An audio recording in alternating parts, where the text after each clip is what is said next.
Hey guys, welcome to EDM Tips, and today we are going to look at how to use compressors. Now these are one of the most important plugins we have for producing dance music, and they are often so misunderstood. Now compressors, if used incorrectly, can also absolutely ruin a mix because you can just crush the life out of it. Now it's not complex, but they're not often explained clearly, I think, and that's what I'm going to try and do today.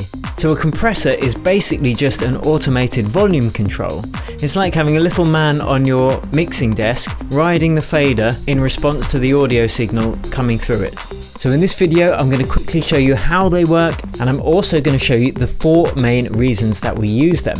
1. Taming the peaks. So if you've got a piece of audio that's got some very loud bits and some very quiet bits, you can just bring them closer together without making too much of an audible difference. But doing that can just stop the audio clipping and make it a bit more manageable. 2. For fattening sounds and really making them in your face. 3. For adding excitement, really great for percussive stuff like drum loops or maybe some rhythmic guitar.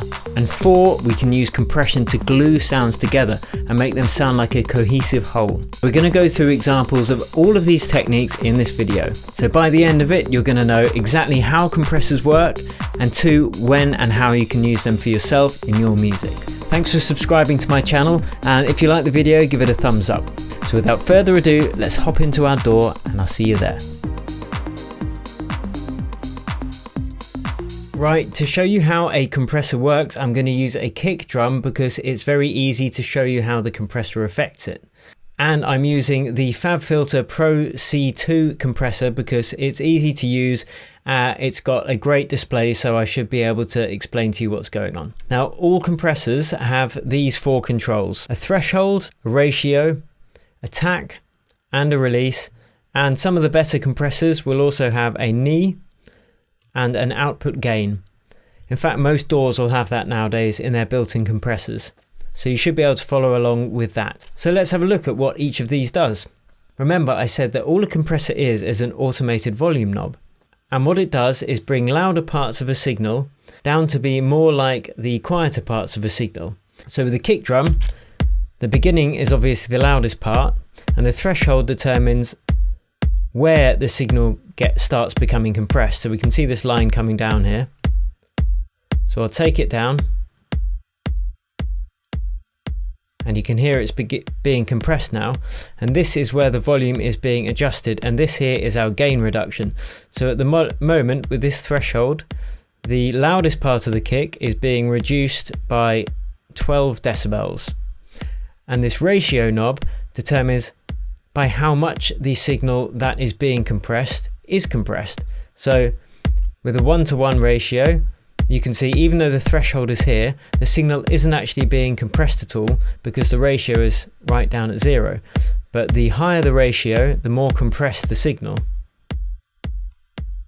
until it's really, really compressed. And the attack knob simply dictates how soon after the signal crosses the threshold it becomes compressed. So if you've got a very fast attack, the compression kicks in immediately. And with a longer attack, more of the original signal is let through before it becomes compressed. You can see from this slope here. So very fast attack, very long attack. And the release is, as you'd expect, the opposite from the attack. It dictates when the compressor stops compressing the signal after it's been triggered. So a very fast release means the compressor is released as soon as it hits pretty much. And the longer release, the longer the compression comes into play. So you can see this signal is just continually compressed now. And the other knob that you're likely to have is the gain output knob. And what you can do there is then raise the compressed signal, so the quietest part of the signal is now as loud as the loudest part was, which means you've basically squashed the signal and then you've reduced it all, so it looks more like a sausage than a triangle. I'll show you a quick diagram. So here's our kick being compressed. And we can see it's being reduced by 12 decibels pretty much. So we can up our output gain to pretty much 12 decibels. And now if we turn the compressor off, you'll hear that the peak of the uncompressed signal is the same level as the compressed signal when we turn it on, because we've made the gain up that we compressed the signal by.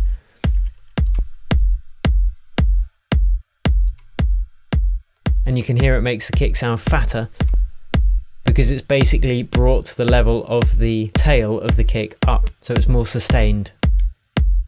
And the other control that you're likely to have is the knee. And all that does is really dictate whether it's a hard knee or a soft knee, and after it crosses the threshold, how smoothly the signal is compressed. So you can see with a very hard knee, as soon as the signal hits the threshold, it's very compressed. But if you've got a soft knee, it's a bit smoother, which is better for things like vocals and softer instruments that don't have such hard transients, whereas a hard knee can often be better for percussive elements. Great, so now you know what the different controls on a compressor do. Let's look at those 4 examples of where we want to use compressors. Okay, so the first of the 4 places where we might want to use compression is to tame the peaks. So in our track here,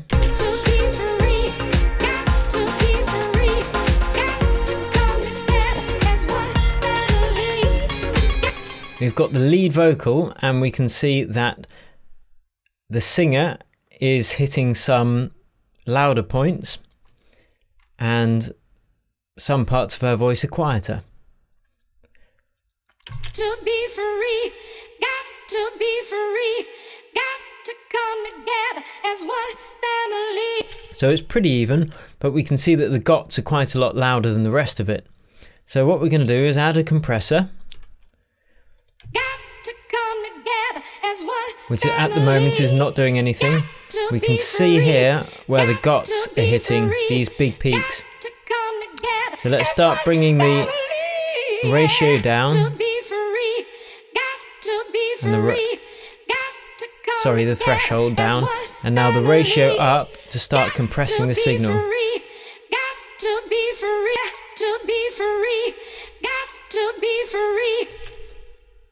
And we can see here that now we are bringing those peaks down to be at a similar level to the rest of the singing. So to show the example, let's record the compressed vocals to a new track and compare the waveforms.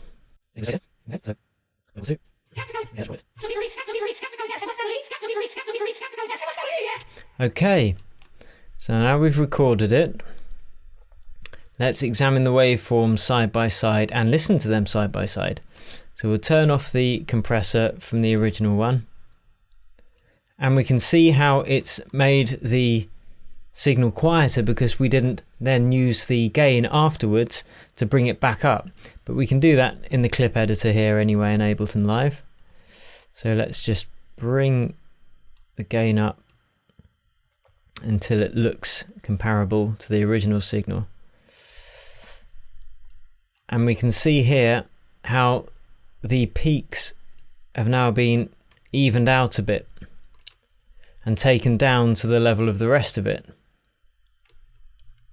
So here's the original. To be free, got to be free, got. And here's the compressed signal. To be free, got to be free, got to come together as one family. So it's a subtle way to just bring those levels in without making too much of a creative difference to the sound. Okay, the second reason that we like to use compression is to fatten a sound.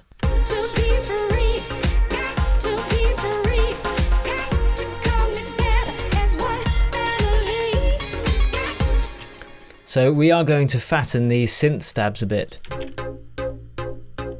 as we want them to sound more in your face and towards the front of the mixing space stage. So let's put a compressor on there.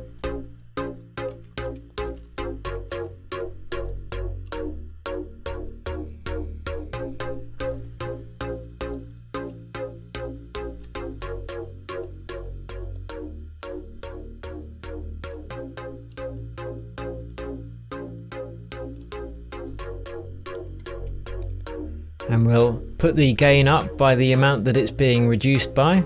So it's gain reduction of minus 18 decibels, so we're going to up it by 18 decibels.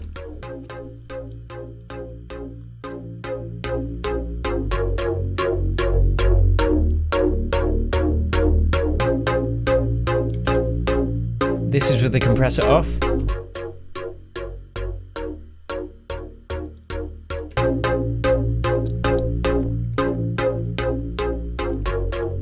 So you can hear it's more sustained, each stab sounds more sustained because the compressor is bringing down the level of the attack transient and then boosting the whole signal to sound fatter and more sustained. So let's look at the waveforms there for a comparison.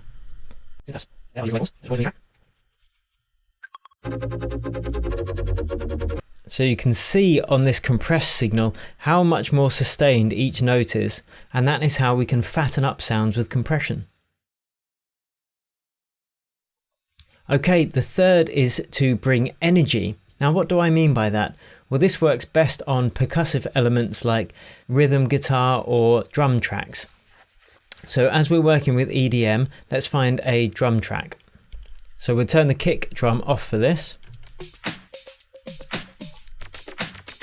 And we are going to apply some compression to the percussion track, but we're going to use quite a long attack instead of a very fast attack, which is what we used to fatten up the sound in the last example.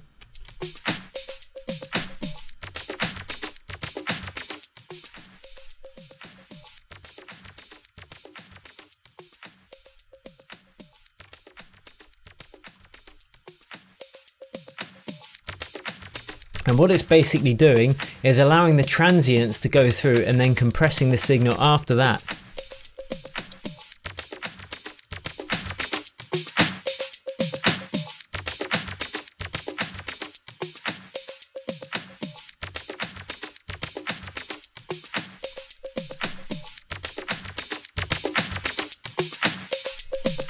Without it on.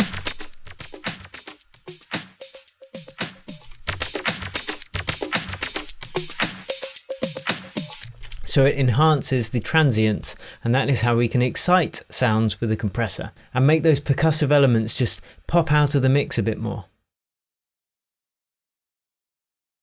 So the fourth reason that we use compressors to glue sounds together and make them into a more cohesive whole. This works particularly well when you are layering sounds. So you might have 2 or 3 different synthesizers playing the same riff. And the compressor, we're using a glue compressor this time. We'll just bring the threshold down until it starts compressing. And then increase the makeup by the amount the gain reduction is. 5 dB. That's without it. It's very subtle, but it just makes those different synths feel like they're part of one. So there you are, how compressors work and the 4 main reasons that we use them. Now, as I said, there are other ways in which we can use compression, like sidechain compressing for instance, but we'll look at that in another video. Thanks for watching and subscribing, and until next time, cheers and happy producing.